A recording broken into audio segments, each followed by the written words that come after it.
These are 2 batteries and 2 battery boxes that came with the boat. I don't really care for either one of them. I think I'm going to make a wooden gluing up fiberglass from the old ceiling to the plywood box sides. I'm using some brand X resin and a different brand hardener. This is some old stuff I have, but I've played with it and it seems to work pretty well, especially in this non-critical application.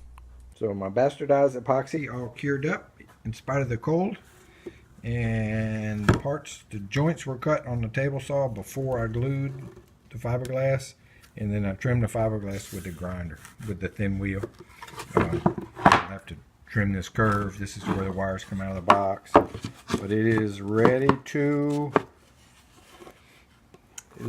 a summer's fit within belt sanding tolerances. Now that the fiberglass is on there, there's no running it through the table saw anymore, so from now on it's either got to be grinded or belt sanded, but it's going to be good. It's going to be good. I sanded the inside corners, get it down to some clean glass so I can put a little fillet on the inside corner, and then I'll clean all this stuff up after it's glued up, belt sand the top and around the edges, and be ready to put the batteries in it. So it's been overnight and the epoxy is all cured, and I'm getting ready to hit it with the belt sander and kind of clean it up, get it ready for paint on the outside. So a few minutes with the belt sander with the 36 grit, and then a router for the wooden corners, and the grinder with the flap disc for the glass corners, and the random orbital just to kind of clean it up. It's ready for paint. It is super strong. Okay, battery box in place.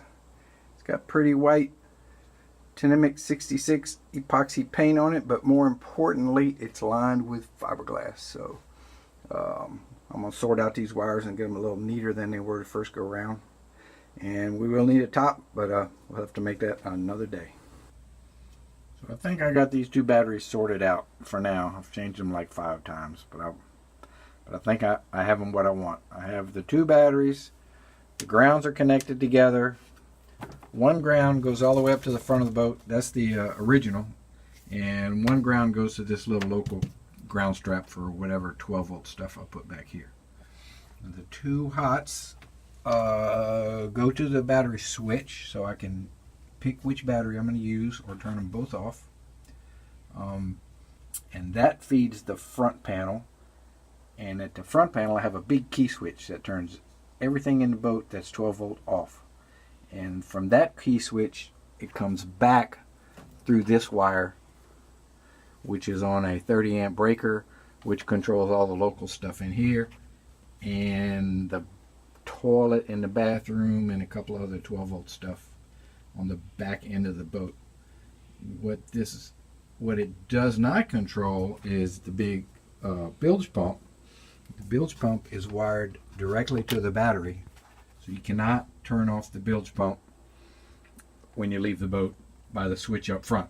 You can turn it off by this little switch over here. Nobody should be messing with that.